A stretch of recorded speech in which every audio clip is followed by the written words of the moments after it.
BF's female BFF said she wouldn't go on our vacation if I came.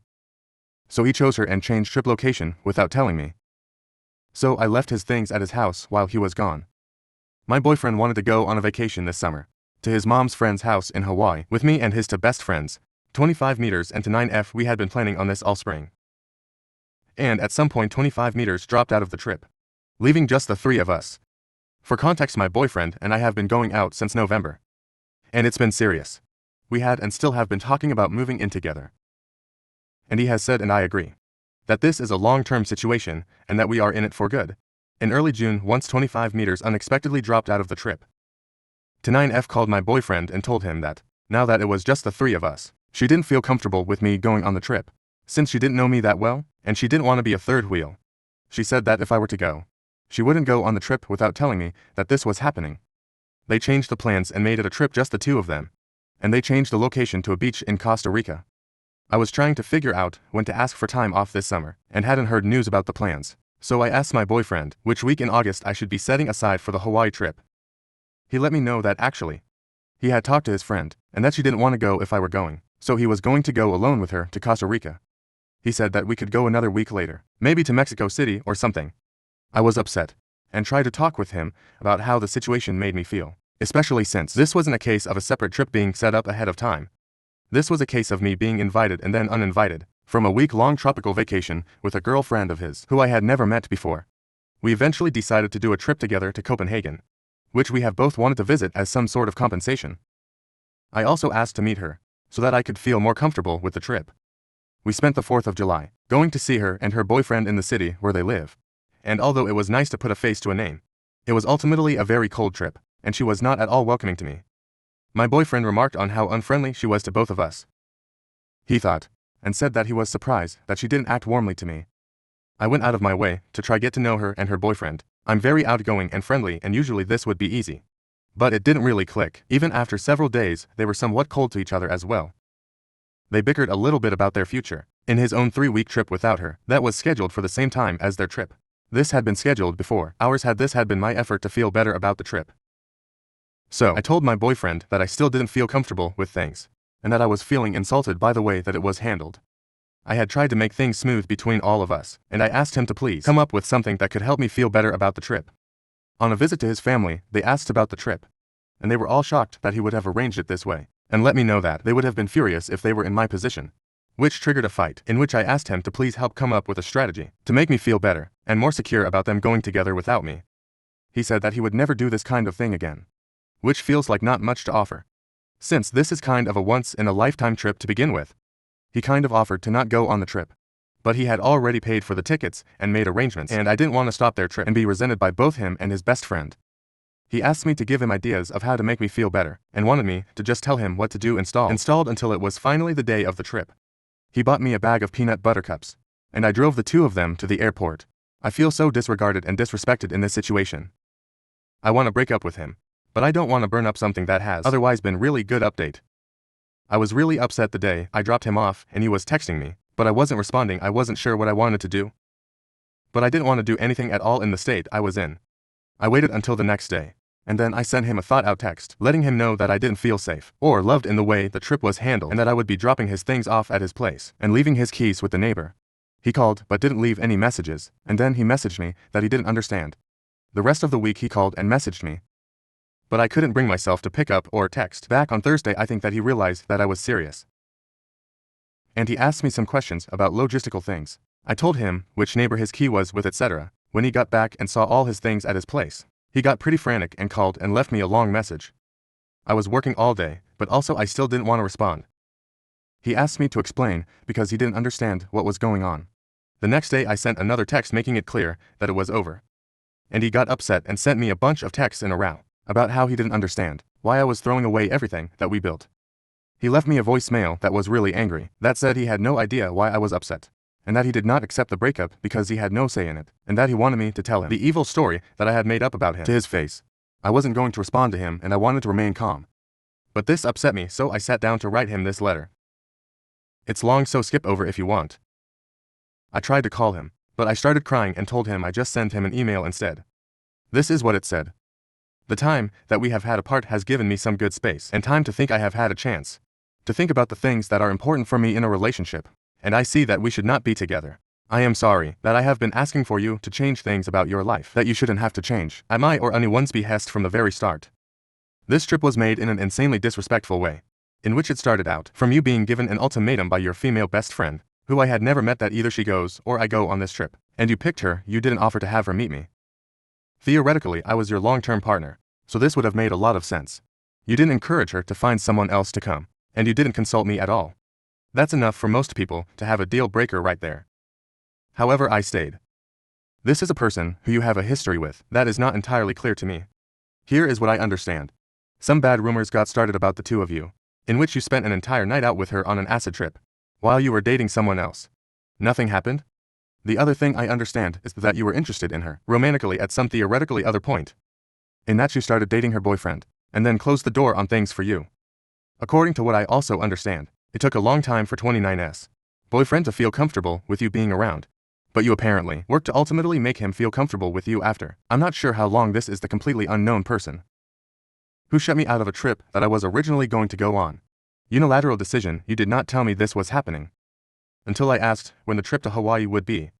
You purchased tickets in another very disrespectful situation, in which I have cooked dinner and have guests present, and you choose to go into my room for well over an hour to select tickets with her, and in which I repeatedly ask you to please come to dinner because you say it will just be a few more minutes each time. There is absolutely no reason for doing it at that time. And in that situation, seeing as how she is in the same time zone as us and has a 9-to-5 job, this makes me feel sick to my stomach. So, to make myself feel better about this whole arrangement, I tell you that I want to meet this person. On my request, we arrange a trip to go meet her and her boyfriend. A brief trip in which they are, and you explicitly agree, inexplicably cold. The first conversation that we have is one in which 29A and her boyfriend argue about how she didn't him while he was already in a relationship and got him to date her instead. You tell me about conversations that 29F has had with you recently, in which it seems implied that there is some real instability in their long-term relationship. Stuff about kids and dogs. I have a discussion in which I let you know that I see that, and that it worries me. Meanwhile, I am still wanting all of this to work out for you and for me, and for her. At this point, I am planning on being with you for the long term, and see no benefit in telling you to not go on a trip with your best friend. I want it to work out. But each and every interaction surrounding this trip chips and chips away at my ability to handle it. The conversations that seem to go nowhere, etc. Your dad, your mom, and your grandparents are all very surprised when we tell them about this trip. It is becoming very obvious that this is a dangerous trip to make, with the fragility of our relationship. 29M, we had only been together for 9 months. How long did it take before 29's boyfriend was comfortable with you hanging around? Much less going on a one-on-one international tropical vacation, in which he was uninvited because of your request. We go over it with friend at the rock climbing gym. We go over it in the car. We go over it while we're booking our Airbnb for Copenhagen. We go over it when I tell you that I still feel uncomfortable, and I do not feel good about the trip. Talk about repeatedly saying something. Although I asked for you to help me, you actually asked me instead to come up with what would make me feel better. Surprisingly, I have no ideas either. Ultimately, it appears that the original plan to meet at my place and hang out and do a game night before you to go on the trip has been cancelled, and 29F will be staying at my place, but not hanging out with us at all beforehand.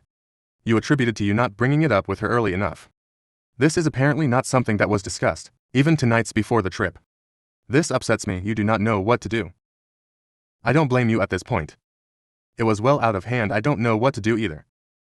There is no good solution that I can think of, besides waiting for the trip to be over. I tell you that either I have to get over it, or I have to break up with you, and that I don't want to break up with you. But my ability to get over it is rather worn down. She arrives at my place very late, and we wake up the next morning for me to take the 2 of you to the airport. After all of this lead up, I know that you can tell how unhappy I am. I fully absolutely know you can tell how unhappy I am. You leave, and when I don't respond to your text messages, you text me to tell me that you hope I'm okay and you're going to bed. No call. The rest of the week was rough. My text you was met with essentially, I'm sorry you feel this way. You tell me that I'm being unfair. There is no acknowledgement, and there still has been none, that this trip to a fucking honeymoon destination, as we have discussed before, could be a crazy and horrible thing to go through with, even with my quasi blessing. This is not something that people in relationships have to deal with. This is not something that people in relationships do, besides 29F. I guess in the end, all of this is to say that I have felt serious emotional needs go seriously unmet, in a way that is a deal breaker for me. There have been some wonderful, very positive times, but there has been an unnecessary amount of heartache and suffering for me over things that come down to what I can only assume are personal differences. I cannot handle your relationship with 29F. And I suppose I could ask you to pick between her and me. But that's not what I want to do. I want you to have your best friend and I want to leave. I did love you, but I am not about to fight this fight, and here you tell me that I'm crazy for not seeing how totally platonic everything is for the rest of my life. It seems like trying to convince someone to like different food, or to have a different favorite color. I am not happy in this, and I do not want to feel these feelings any longer. There is no need for this to be mutual. I do not need your permission to break up with you. He wrote me back an apologetic email, in which he accepted responsibility for most things, without any argument except he denied anything that had to do with his relationship with her, making me feel uncomfortable, and he denied that I would not be able to handle their relationship. He said that the only thing that made their trip bad for me was my own perspective. I wrote him back that trust has to be built, and that he put too much strain too early on a relationship in which we had not developed that trust. He agreed and apologized for me. It ended on a pretty amicable note, but this style of relationship really doesn't work for me, and I don't feel like his responses to me really healed or changed anything significantly. I stand by my decision at this point. Next story. Fiancée refused to tell her male best friend about our engagement. When I confronted her, she texted him I was engaged, but not anymore. Right in front of me, my now ex-fiancé. 30F and me. M27 got engaged 3 weeks ago. We've been dating for 5 years, and I finally got the money to give her the wedding she wanted. Well, 3 days ago, we were discussing our guest list, and I asked if she wanted to invite her best friend. Let's call him James M30. James lives in another state. But since they were friends for 10 years, I thought I could even pay for his travel expenses, since it would be great to have her best friend at the wedding. She denied, saying that it would take a lot of work to bring him, and she wanted to be a family event. Countless times she mentioned that James was like family to her, so I insisted. She got annoyed and said I didn't even told him we were engaged. That took me by surprise. I tried to ask why, but she started stonewalling me and I left her alone. After a couple of hours, I tried to ask her again why she haven't told him we were engaged, and she still refused to tell me, and I admit my insecurity got the better of me. In the past, James had confessed he had feelings for her, which she turned down and basically friend-zoned him. But by the way, she told me it always sounded like she had him as a backup, something not only me but her exes realized he married him online. They always made they WoW characters look like a couple, like wearing the same transmog and shit like that. When she had a fight with her exes, he was always there for her and etc. I told her that made me uncomfortable, and if she was not planning to tell him, she might as well consider herself single, because I would not marry someone who couldn't be honest. Yes, I was pretty immature, but she did something even more immature. She texted him while showing me her phone something like, "Hey, just so you know, I was engaged but not anymore," and send it to him. I told her to pack her things and leave my house ever since she left. She has been calling me, but I refused to answer. My mom called me because she apparently called my mom and said that I was an asshole for ending things for such a ridiculous thing. So I'd update one. Hey guys, I just got home after talking to my still ex-fiancé. And since a lot of people asked for an update, here it is. But I want to clarify a few things as commented on my original post. I pay for the house since I bought it before dating her, and I asked her to move in since it was close to her job. I work from home since I'm in tech. But she had to go to work, that's why I paid for her car to help her commute. And honestly, her salary is shit. I was her partner, so I didn't see any problem with that. I thought she was the one. Despite everything, she is smart. Funny, we had chemistry. But I felt betrayed to the update. We met at a coffee shop on the premise. We would discuss how to save our relationship. At least that's what she thought. As soon as we sat down, I asked to see their messages. She got defensive immediately and told me she had deleted everything. I asked to see her phone anyway. She started to cry, ugly cry, asking me to stop at that point. I had already decided I was not going to be part of the relationship anymore. But damn, I was curious. It took a good 20 minutes for her to hand me her phone. A lot of crying, even a waitress asking her if she was okay. So I read the messages. There wasn't any cheating, like nudes being exchanged, them professing their love for each other. But what I read still stung. There was a lot of shit talking about me. A lot texts and texts of them saying how terrible of a person I was. Criticizing my hobbies, I like video games and pro wrestling. Saying I wasn't a real man because of them and stuff like that. But there were 2 topics that caught my eye. One where she had told him I was having trouble getting hard and that was frustrating for her. And one where she was complaining about how she didn't want to be stuck in our relationship. Yes, I was having problems in bed because I was sad. Because my father had passed away 6 months ago. And the stuck thing, I remember telling her that when we got married, if she wanted, she could leave her job and I would provide for both of us. I don't know if she took this the wrong way, but I guess it was related to that. I honestly don't know by the time I gave her the phone back. She was already giving excuses on why she was saying those things to him. How he was like a therapist for her. And then she asked me, "Don't you complain about me to your friends?" And I simply replied, "No, I don't." She started crying again. I took a pretty deep breath and just said, "Just give me the ring back." I didn't have the ring with me like some suggested. She hesitated a bit, but gave it to me anyway. I stood up and asked her to delete my number. And to not bother me anymore. I called her mom and asked her to pick up her daughter's stuff at my place. Her mom is a good person. I'm just realizing I'm going to miss her as I write this. She understood why I decided to end it, but she didn't ask much, and to be honest, I'm glad she didn't ask for my mom. I didn't call her, I just blocked her for things unrelated to this post. I just realized she never had my back in anything. I was always trying to save an already failed momson relationship. Before I leave, I just want to clarify. I was never against her having male friends or any type of friends. People are going to cheat. Friends are no friends. I remember my dad saying something to me when I was a teenager. He always said opportunity makes the thief. But I do not agree with that. Anyway, since I have the next 2 weeks off work, I'm going to figure what to do with the wedding money. Drink some booze, play games, and watch Monday Night Raw later. Peace. Edit. A couple of people are asking about. The car is a 2015 Nissan Versa, which she crashed 2 times. Both times she rear-ended someone. Never liked the car.